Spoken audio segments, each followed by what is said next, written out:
El señor Alberto Polola es asesor económico financiero de la Comisión Federal de Impuestos, licenciado en Economía con estudios en posgrado en Administración Tributaria Subnacional y Evaluación de Proyectos. Fue docente universitario y ocupó diversas posiciones en el Ministerio de Economía de la Nación. El aplauso para él.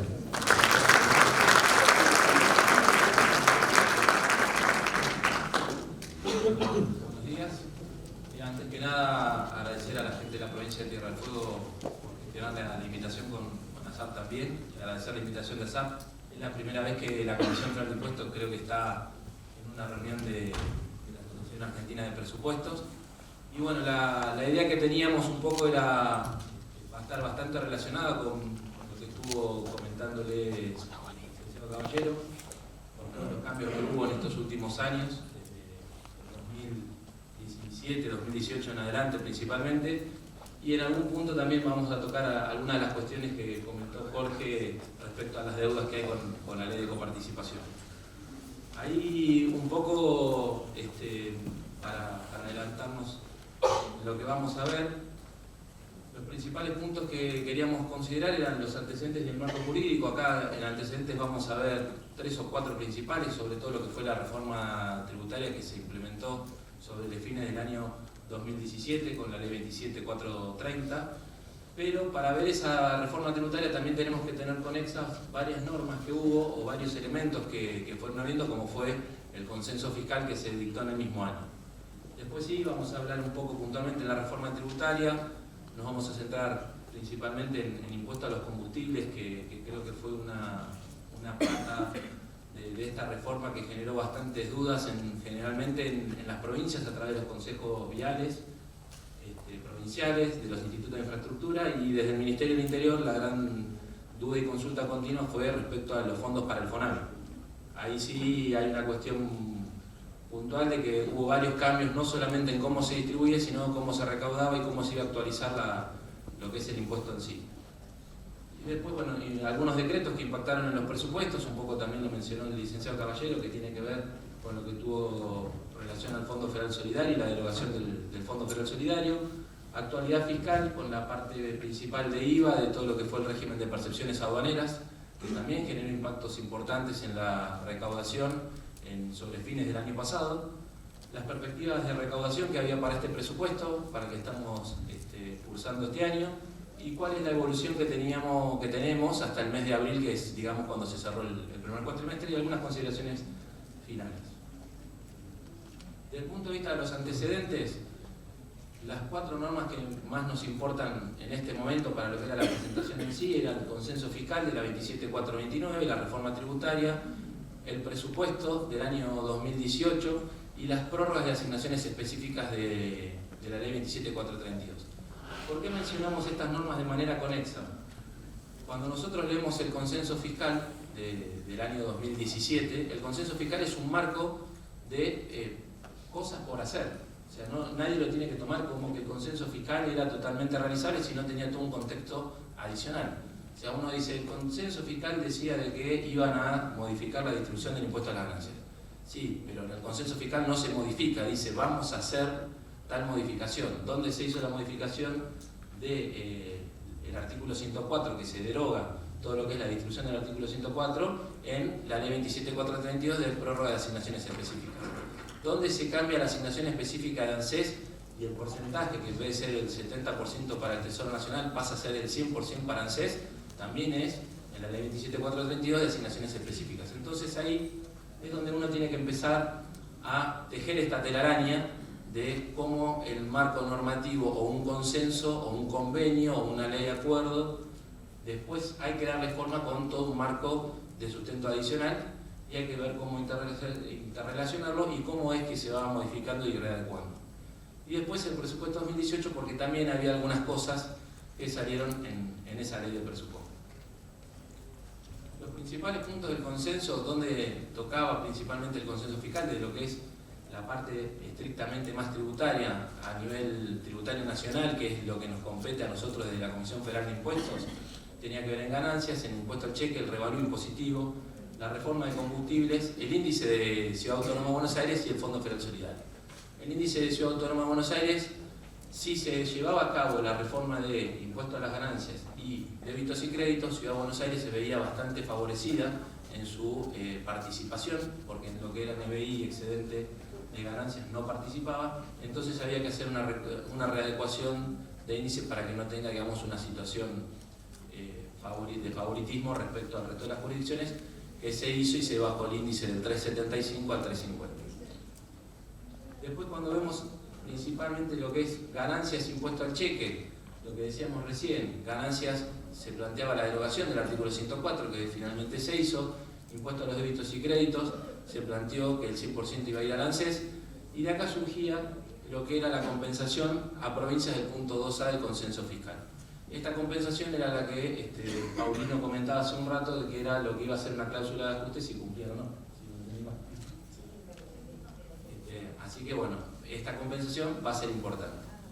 Y para este año, el año pasado fue un valor efectivo, cuánto era lo que se recaudó de cheque, cuánto era lo que se recaudó de ganancias, y se hizo una diferencia entre qué hubiera pasado si existía el modelo anterior, qué pasó con el modelo nuevo, y esa diferencia fue la que se compensó a través de estas transferencias automáticas y diarias que hacía el Banco Nación, desde recursos de la Tesorería General de la Nación. Y a Provincia de Buenos Aires se le otorgaba un monto fijo de 21.000 millones. Para este año se actualizaba por IPC y se preestableció para Provincia de Buenos Aires 44.000 millones de pesos. Esto era el esquema viejo. Fíjense que ganancias teníamos una distribución bastante amplia, que teníamos una detracción de una suma fija de 580 millones, y después teníamos lo que era la parte coparticipable, 64%, NBI, el excedente. Acá está la suma fija de 650 millones que iban a Provincia de Buenos Aires, y el resto iba al resto de las provincias, el ATN en ANSES. Y esto, con esta reforma, se eliminó absolutamente todo. O sea, no quedó, simplificaron un montón. La realidad es que, gracias, un poco menos de control. Pero bueno, la realidad es que se simplificó bastante lo que era la distribución de ganancias, que se hizo bastante más ameno el seguimiento y el control de esto. ¿Qué pasó? Acá había una gran parte que iba a provincias, por NBI, necesidades básicas insatisfechas, y otra gran parte que iba por el excedente. Lo que era el excedente, muchas jurisdicciones, el excedente del fondo conurbano, como era de libre disponibilidad, lo tenían incluido en lo que era la coparticipación a municipios. Entonces después ahí se generaba alguna disyuntiva de qué va a pasar con los fondos que no vamos a recibir de libre disponibilidad de manera directa por la ley de ganancias para coparticipar a municipios, y qué va a pasar con lo que nosotros mandábamos para necesidades básicas insatisfechas. Desde ahí es que en el consenso lo que se aseguró es que el equivalente a ese 4 y 10% lo van a tener que seguir utilizando para obra pública. Y eso está asegurado así. Por eso nosotros diariamente y mensualmente en el sitio de la comisión, a los representantes de todas las jurisdicciones que participan, les damos un informe diciéndole cuánto era el monto equivalente de ganancias y por necesidades básicas insatisfechas y por excedente, para que las provincias, de acuerdo a cómo es su ley de coparticipación municipal, puedan hacer la asignación correspondiente para la obra pública. Con cheque, el esquema de cheque era más simple, pero también se dejó de hacer una distribución de una parte coparticipable y 70% al Tesoro Nacional, y pasa todo al ANSES.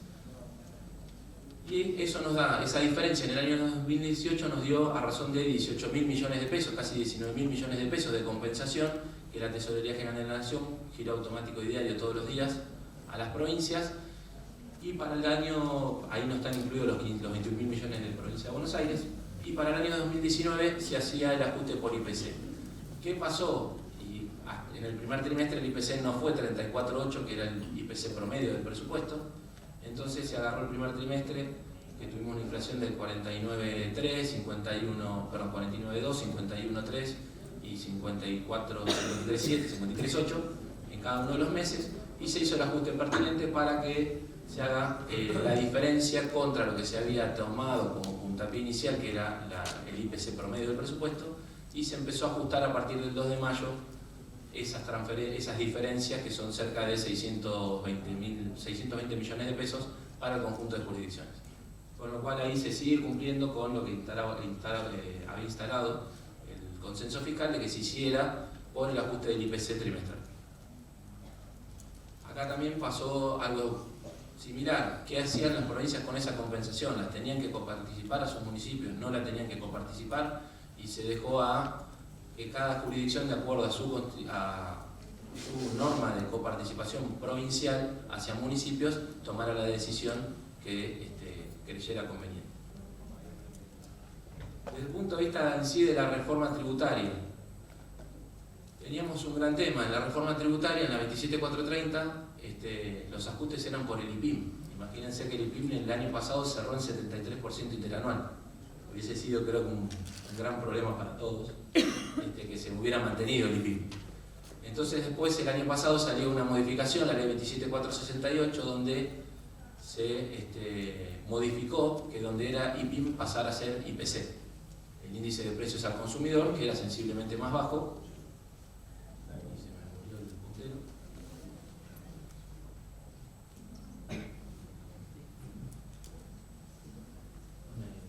No avanza.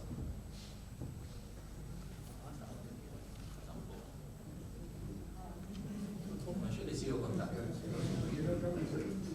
Lo que se hizo fue, se cambió el IPC, el IPIM, el índice de precios implícitos mayoristas, por el IPC, que era sensiblemente menor, y se instaló, digamos, cuál era el horizonte de 3 años de variación del IPC para que se pudieran hacer los ajustes por inflación.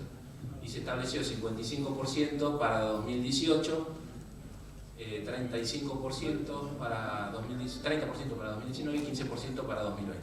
Con eso se hacía 25% y 20%. Con eso se hacía el horizonte de la actualización, que esto, digamos, ¿cuál es la parte negativa que hay? Si se hicieran ajustes por inflación en los balances, eso nos generaría seguramente una merma en la recaudación después del impuesto a las ganancias de las empresas que van cerrando balances.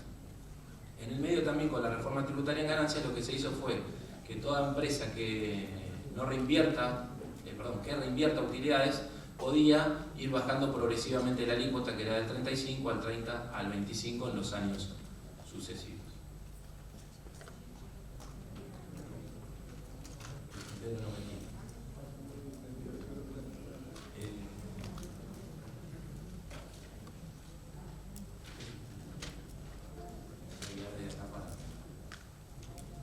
Después, ¿qué otra cuestión tuvimos con ganancias? Dentro de lo que fue el impuesto a las ganancias, también en la ley 27430 se creaba el impuesto cedular, que teníamos dos partes del impuesto cedular, lo que era el impuesto cedular inmuebles y el impuesto cedular de todo lo que era títulos y valores. La realidad es que al día de hoy de eso ingresó cero, ¿sí? O sea, no teníamos todavía ingresos de consideración. No hay ingresos todavía de consideración a la fecha. Lo que es inmuebles es más inmediato, porque uno hace la compra-venta del inmueble y tendría un plazo más inmediato por ahí para hacer la aplicación del tributo, pero lo que tiene que ver con los títulos y valores, en realidad se hacían los cierres a diciembre y la AFIP sacó una resolución, que es la 4468, que estableció el calendario de cuándo se van a pagar el impuesto cedular, si hubiera que pagarlo, por lo que fueron las operaciones realizadas durante todo el 2018.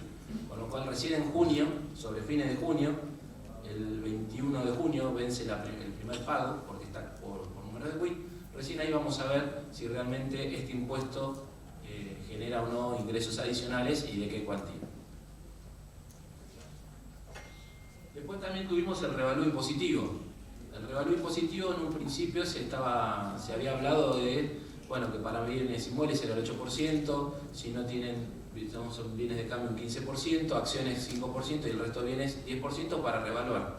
¿Qué implicaba esto? Poder mejorar la posición de una empresa por el tema de las depreciaciones que había habido con el paso del tiempo. Entonces generalmente esto lo que posibilitaba era tener una mejor calificación si una empresa tiene que ir a pedir una posición crediticia o quiere pedir algún endeudamiento o algo, genera la mejora patrimonial para poder acceder a créditos más importantes. ¿Qué pasó con esto? En su momento tenía que entrar en vigencia en el año 2018, hubo sucesivas prórrogas, nunca entró en vigencia. La última prórroga fue en principios de este año, en febrero, con una resolución de AFIP también, donde el primer vencimiento iba a ser en marzo de este año. La parte positiva fue que en marzo no entró mucha plata, pero en abril entraron casi 8.500 millones de pesos. que es un impuesto totalmente coparticipable, con lo cual, si se mantiene, estaba presupuestado creo que 25.000 millones de pesos por el revalúo impositivo, pero ya en el mes de abril entraron 8.500 millones de pesos, que es una suma más que considerable si tenemos en cuenta cómo venía el nivel de la recaudación en términos generales. Y la parte más compleja a nuestro criterio que tuvo la reforma tributaria fue combustible. ¿Por qué fue la parte más compleja? Primero porque se creó el impuesto al dióxido de carbono como un impuesto medioambiental. Y segundo, que se cambió la forma de distribuirlo y de cómo se recauda, cómo se determina la recaudación del impuesto. Antes la recaudación del impuesto era un porcentaje sobre el precio de venta final, libre de otros impuestos, por así decirlo, pero empezó a ser un precio fijo por litro. Volvimos a lo que se hacía fines de los 90, que el impuesto a los combustibles se pagaba como un precio por litro y no sobre un porcentaje de venta final. ¿Qué particularidad tiene? Que no se distribuye todo igual tampoco. Hay una parte que se distribuye por la ley de combustibles, otra parte que se va a distribuir por la ley de coparticipación, que lo vamos a ver más adelante. Acá cuando se establece el impuesto al dióxido de carbono, que era lo que les decía recién, salvo los últimos tres conceptos, fue el OICOR de petróleo y carbón mineral, que se van a distribuir por la ley 23.548 de coparticipación y que empezaron a tener vigencia a partir del 1 de enero de este año. Todo el resto de los tributos, de los productos o de las mercaderías, como los quieran llamar, que se recauden por dióxido de carbono, se va a distribuir por la ley 23.966 de combustibles. Y acá un poco lo que les decía recién, cambió la recaudación porque hasta marzo era una alícuota y desde marzo de 2018 es un precio por litro que se ajusta por el IPC trimestralmente. Y hay un rezago en la recaudación. ¿Por qué? Porque tenemos que tener el valor del IPC de un trimestre para recién poder definir cuál va a ser la variación y recién aplicarlo a el impuesto. Y también hubo cambios en la distribución. Desde el punto de vista del cambio en la recaudación, se eliminaron lo que eran las tasas. Antes el impuesto a los combustibles se cobraba sobre nafta, sobre gasoil y unas sobretasas. Las sobretasas esas se eliminaron, se nucleó todo solamente en los dos impuestos principales, en naftas y combustibles, y se creó el dióxido de carbono. Esto un poco es el cuadro de marcha como era antes, que era un porcentaje alrededor del 62% en lo que eran naftas y de un 20% en lo que era gasoil, que era lo que se cobraba sobre el precio de venta final, que pasó a ser un precio fijo. Lo que les decía de la temporalidad del ajuste. El ajuste en realidad se hizo, lo estableció AFIP como un mecanismo, empezó a regir en abril del año pasado, y lo que se hace es se ajusta por trimestre vencido. O sea, una vez que tenemos en enero, digamos ahora estamos en abril, con la inflación del primer trimestre, de enero, febrero, marzo, establecemos cuál fue el IPC, se dice que eso va a aplicar a partir de junio, pero en realidad es en los hechos imponibles de junio, y como impuesto a los combustibles es por declaración jurada, recién en los ingresos se va a ver en el mes de julio. Así que desde que tuvo la inflación, el IPC, hasta que realmente lo vemos en los ingresos, pasan casi entre 5 y 7 meses en promedio, porque fíjense que un cambio en enero lo tenemos en julio, uno en febrero lo vamos a ver impactado recién en julio. ¿Esto por qué lo explicamos? Porque tiene mucho que ver con la merma que hubo en los niveles de recaudación del impuesto y cómo fue desde atrás de lo que fue la variación de IPC. Entonces la pregunta generalmente ¿cuál fue? Es decir, nosotros tenemos aumentos de todos nuestros costos a niveles de un 30, un 40% el año pasado, en los diversos meses donde fue, y vemos que el impuesto está aumentando un 20 o un 25. ¿Por qué? Porque está corriendo desde atrás.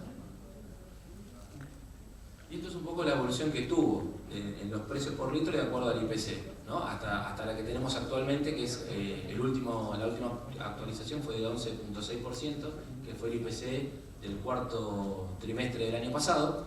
Pero ahí, ¿qué pasó?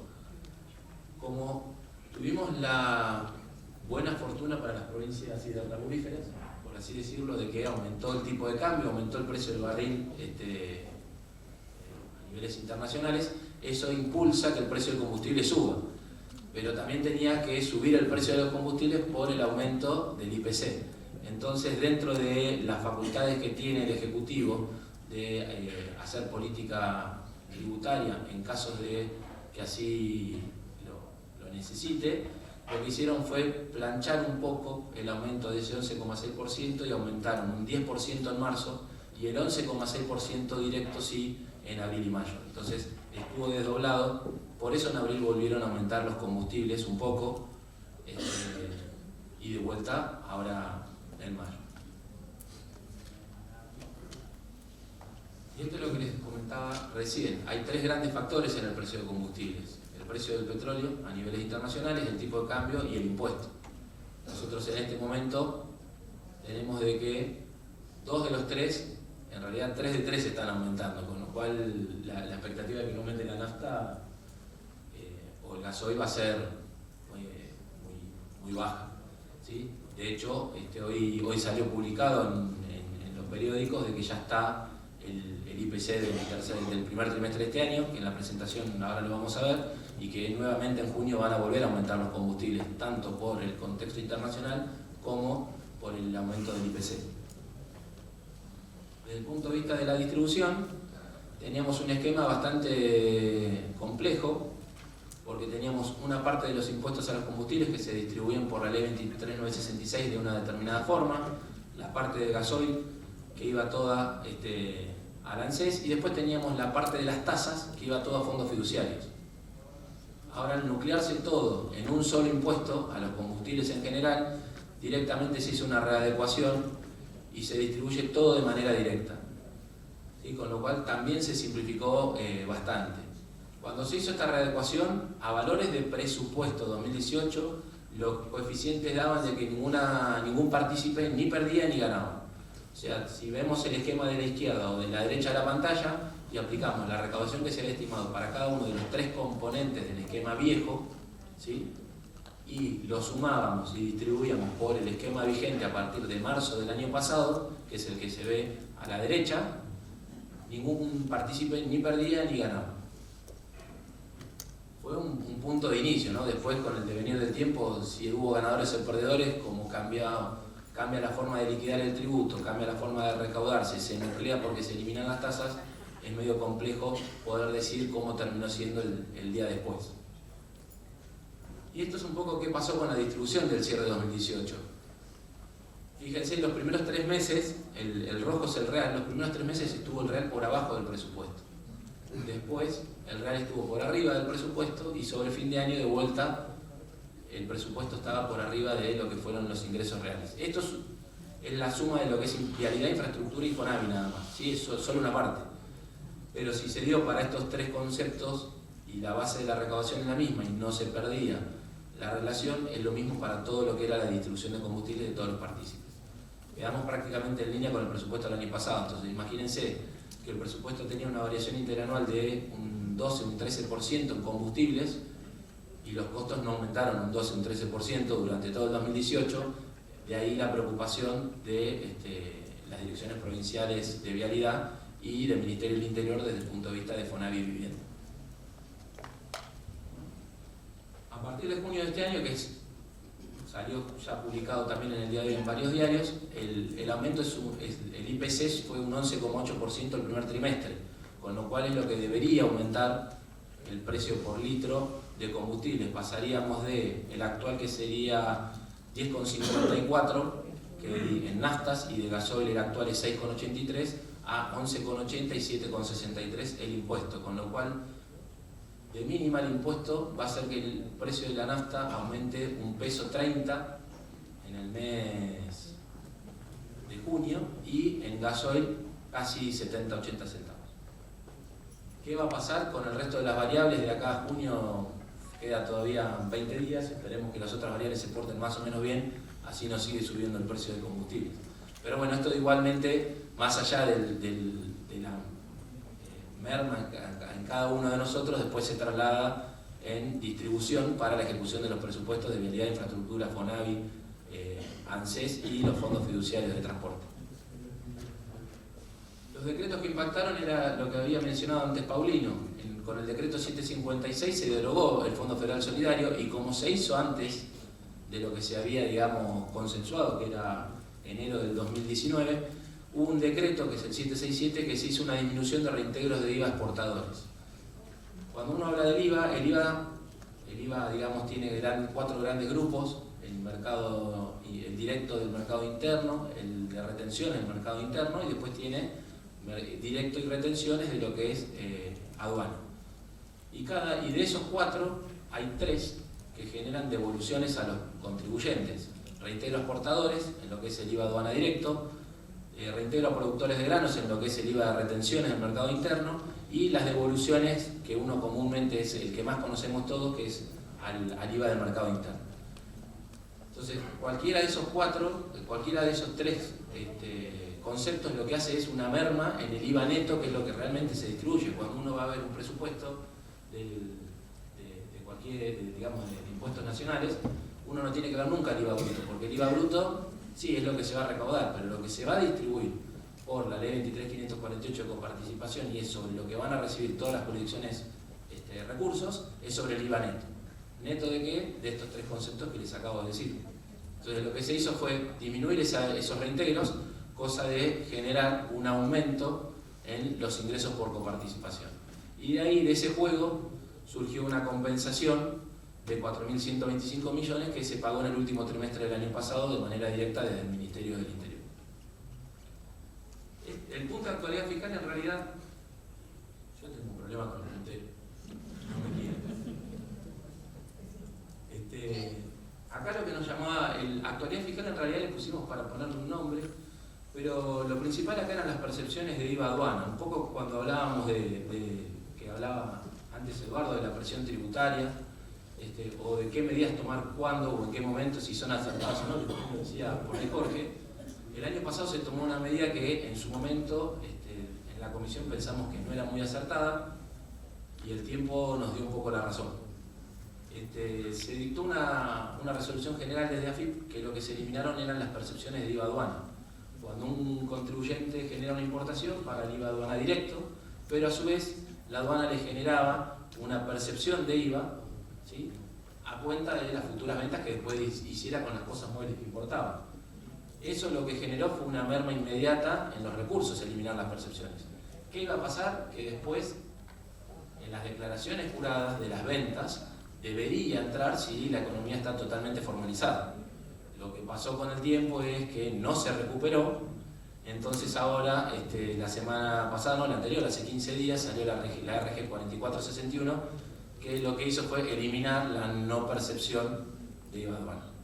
Para que lo vean más gráficamente, es bastante gráfico, valga la redundancia. Nosotros en octubre del año pasado, en septiembre del año pasado, estábamos con niveles de percepciones de IVA aduana de 10.000 millones, que para el 89% del IVA se coparticipa. A partir de noviembre tuvimos niveles menores a 2.000 millones. Se suponía que esos 8.000 tenían que entrar por el régimen general. Nunca entraron por el régimen general. Se calcula que entraron alrededor de 3.000 o 4.000 millones, menos del 50% de lo que no se percibió ingresaba por el régimen general, con lo cual ahora, ya a partir del 22 de abril, empezaron a ingresar nuevamente por percepciones aduaneras, y este mes, en abril, que nosotros habíamos estimado algo así como 1.800, 1.900 millones, terminaron entrando casi 3.500, y las perspectivas es que en mayo entren casi 12.000. O sea, miren si no era importante mantener esa percepción. En el momento en el que estamos, como para favorecer todo lo que es la importación, las pymes, no es la mejor medida, pero desde el punto de vista de la necesidad de recursos, es una fuente genuina directa que no se puede eludir, porque una vez que se llegó el producto a la aduana, no hay forma de evadir la percepción del IVA.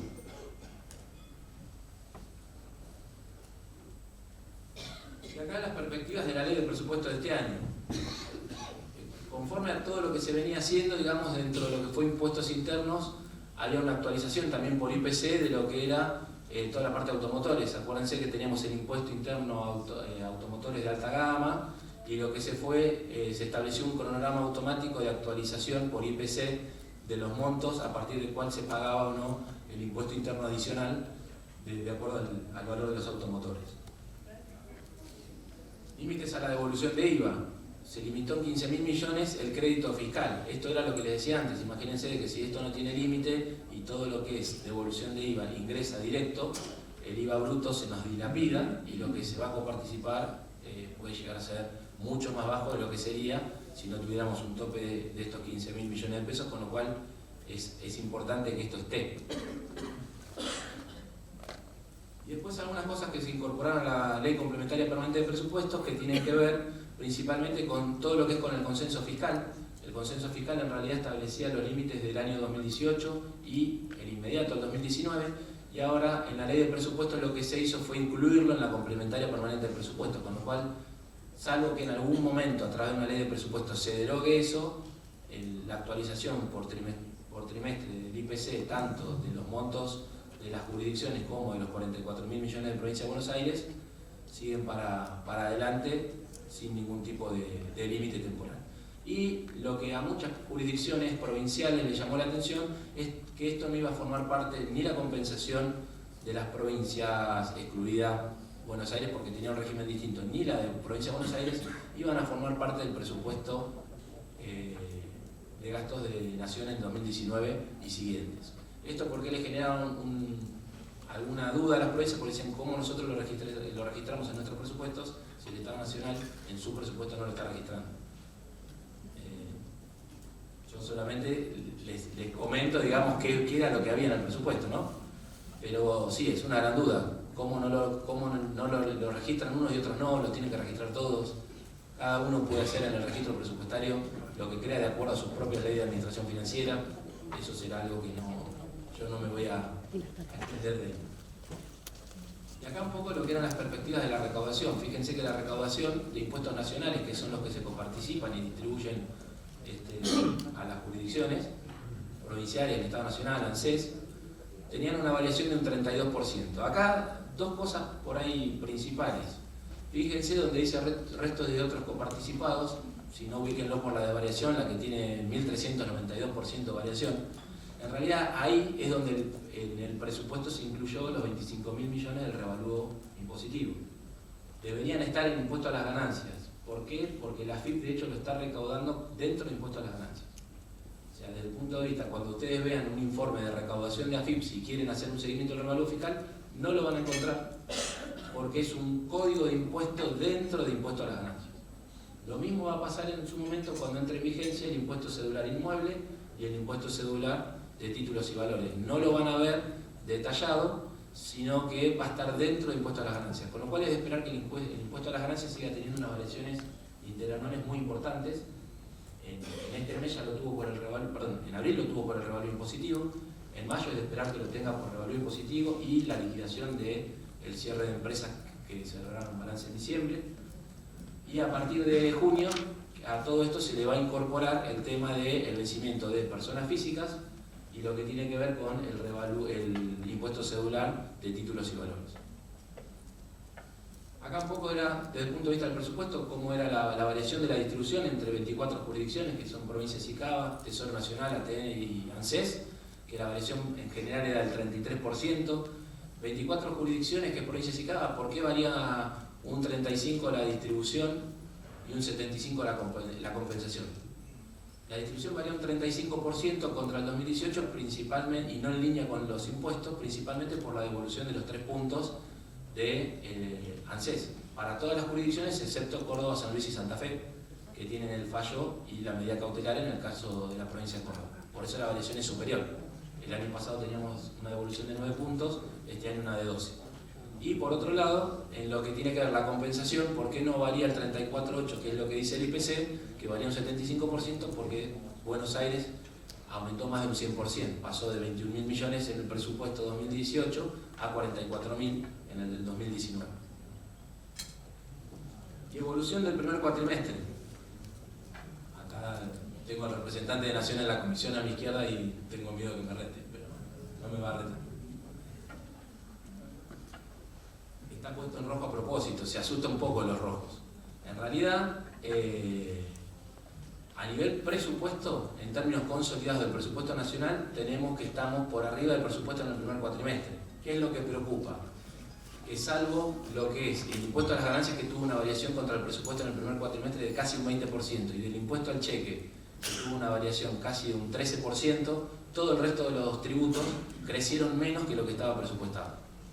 Principalmente el que más preocupa es combustibles, que está un 15% por abajo de lo presupuestado, y bienes personales, que está un 24% por abajo de lo que se había presupuestado para el primer cuatrimestre. El IVA en realidad está, en términos brutos, está por arriba del presupuesto en un 2%, pero lo que les decía antes, en términos netos estamos 3 puntos abajo del presupuesto. ¿Por qué?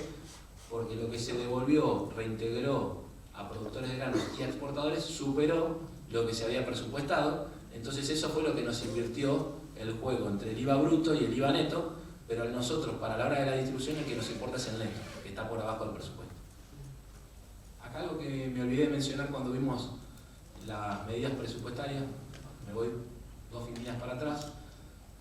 Cuando se sancionó el presupuesto todavía no estaba la modificación de bienes personales. Hay que ver cómo va a quedar bienes personales con la modificación. En el primer consenso fiscal se había dicho que no se iba a modificar más bienes personales. En el consenso fiscal que se firmó a fines del año pasado se dejó sin efecto el inciso 2Q, si no me equivoco, que era no poder modificar bienes personales, y después salió la ley 27480, donde se hizo la modificación de bienes personales a partir de este año. Así que habrá que ver. Mi apreciación es que no va a haber plata este año, que la plata va a entrar el año que viene, porque dice para los hechos imponibles de 2019, con lo cual debería entrar la plata en 2020, y acá no debería haber grandes cambios.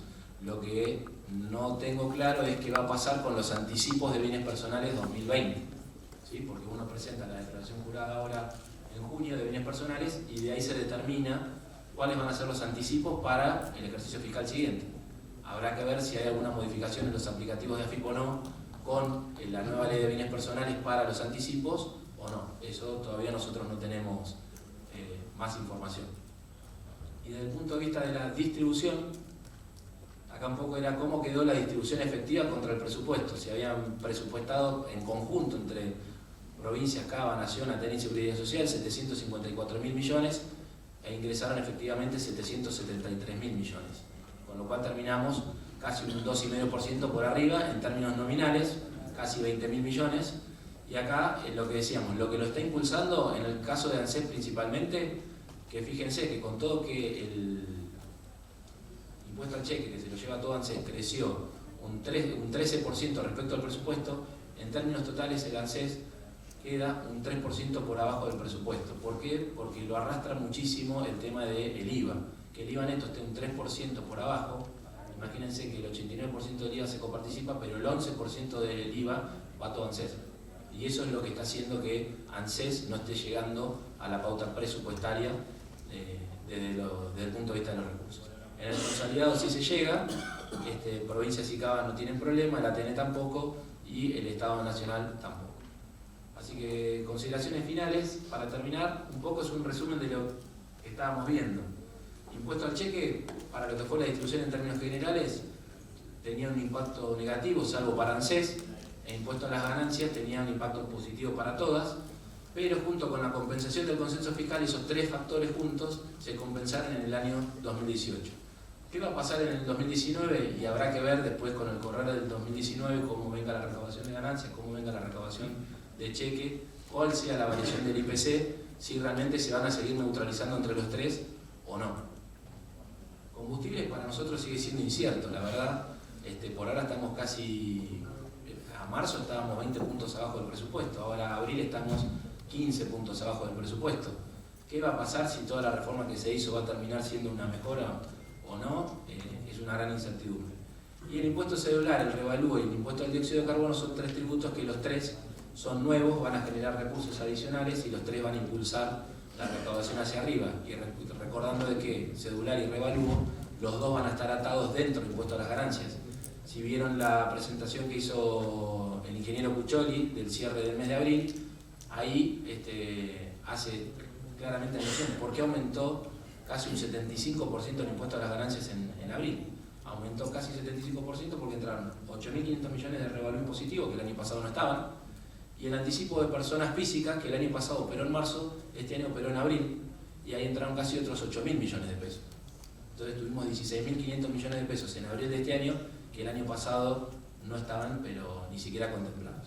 Y eso es lo que explica, digamos, el gran crecimiento que tuvo particularmente el mes de abril en la recaudación en general, y por eso, digamos, en términos generales tuvimos una variación de un 51% en todo lo que era la estructura tributaria. Así que bueno, espero no haberlos aburrido y muchas gracias.